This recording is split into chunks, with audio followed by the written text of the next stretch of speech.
Assalamualaikum warahmatullahi wabarakatuh. Perkenalkan, nama saya Silviana Nur Aini, NIM 52 dari kelas B4 BKI kelompok 3. Di sini saya akan observasi di Masjid Wali Al-Makmur, Desa Jepang, Kabupaten Kudus.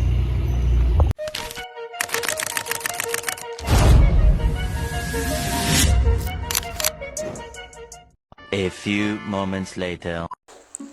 Masjid Wali Al-Makmur ini adalah salah satu masjid yang dibangun oleh Arya Penangsang dan Sunan Kudus yang dibangun pada abad ke-16 Masehi. Cerita dari zaman dahulu itu di depan masjid adalah rawa-rawa, tetapi tidak di depan masjid pas, tepatnya di sebelah timur masjid, karena tanah di situ memang agak lebih rendah dan diyakini dari cerita orang sekitar memang tempat untuk bersandarnya perahu.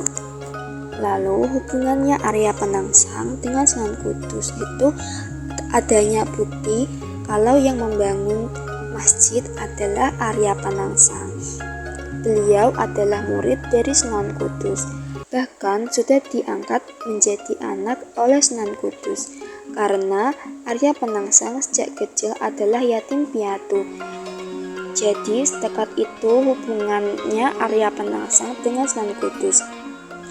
Salah satu buktinya adalah di depan masjid ada gapura Patureksan yang bentuknya sama dengan yang di kompleks Menara Kudus.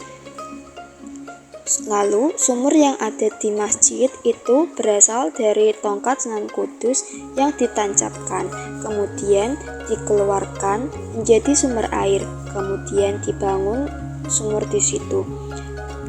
Dan untuk sumurnya sampai sekarang masih ada dan digunakan dan belum pernah kering. Posisi saat ini itu dulunya masih ada di luar. Nah, karena ada renovasi masjid, akhirnya ada di dalam. Tetapi sumurnya itu tidak dipindahkan ya.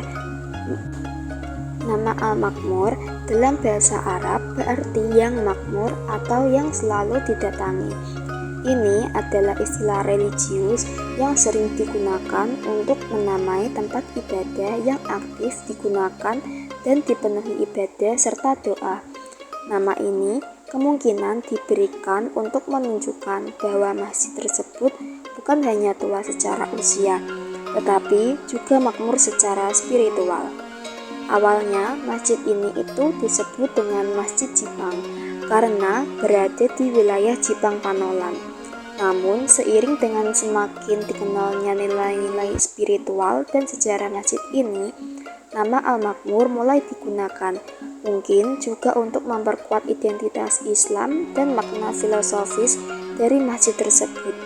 Perubahan nama ini itu tidak sekedar administratif, tetapi juga bentuk penghormatan terhadap jejak spiritual Wali Songo.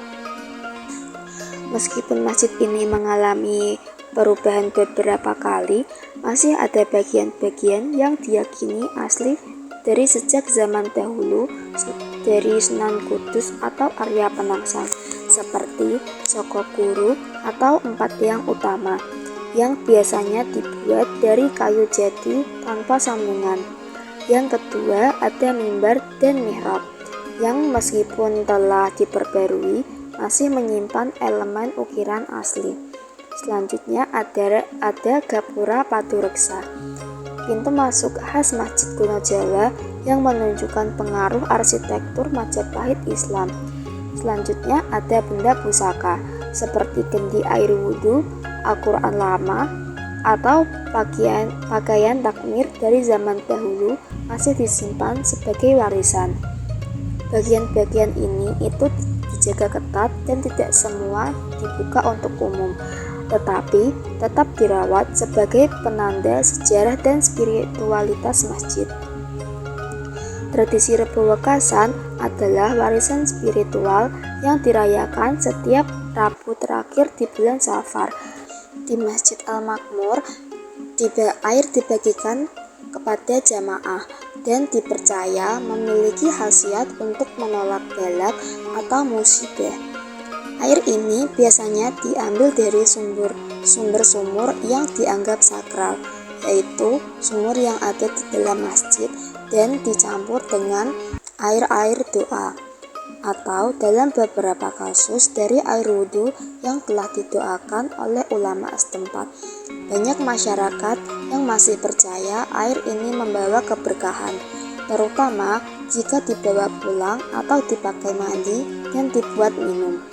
Meskipun dianggap sebagai tradisi mistik oleh kalangan masyarakat modern, bagi masyarakat sekitar, ini adalah bentuk penghayatan spiritual dan tradisi Islam lokal yang harmonis dengan budaya.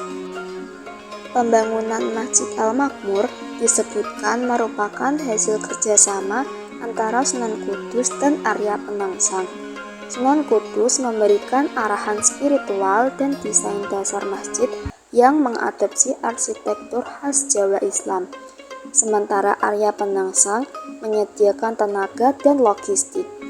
Masjid ini dibangun bukan hanya sebagai tempat ibadah, tetapi juga pusat pendidikan dan dakwah Islam.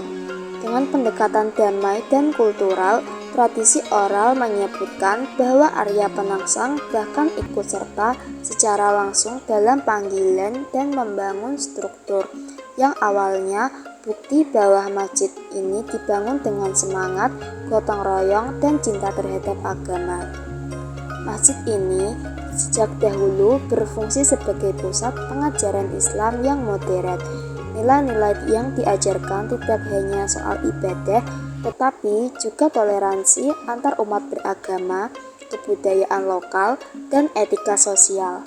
Beberapa kegiatan yang masih dilestarikan sampai sekarang, yang pertama itu ada pengajian rutin setiap malam Jumat, lalu ada tradisi Rebo Wekasan yang melibatkan semua lapisan masyarakat, lalu ada ngaji kitab kuning yang mengajarkan fikih, tasawuf, dan akhlak.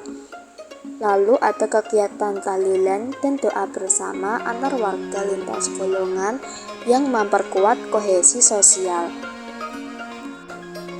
Dalam upaya pelestarian masjid, masyarakat dan pengurus masjid melakukan berbagai upaya pelestarian.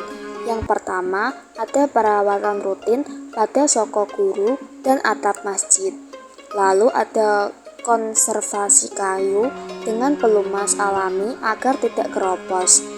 Lalu ada penggunaan kembali arsitektur lokal saat renovasi agar tetap selaras dengan bentuk yang asli. Lalu ada dokumentasi dan edukasi sejarah masjid kepada generasi muda. Hal ini dilakukan sebagai bentuk tanggung jawab bersama untuk menjaga identitas sejarah dan spiritualitas masjid. Makna khusus masjid bagi masyarakat Kudus dan sekitarnya, Masjid Wali Al-Makmur bukan hanya sekedar tempat ibadah. Lalu ada spiritualitas Islam ala Wali Songo, pemersatu masyarakat lintas zaman, peninggalan sejarah yang mengandung antar karomah, dan tempat di mana masyarakat bisa merasakan kedekatan dengan Wali Allah, khususnya Sunan Kudus dan Arya Penangsang. Masjid ini menjadi ikon lokal yang mengajarkan bahwa Islam bisa menyatu dengan budaya, bahwa keindahan iman bisa hidup berdampingan dengan tradisi.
Sekian dari saya, kurang lebihnya mohon maaf.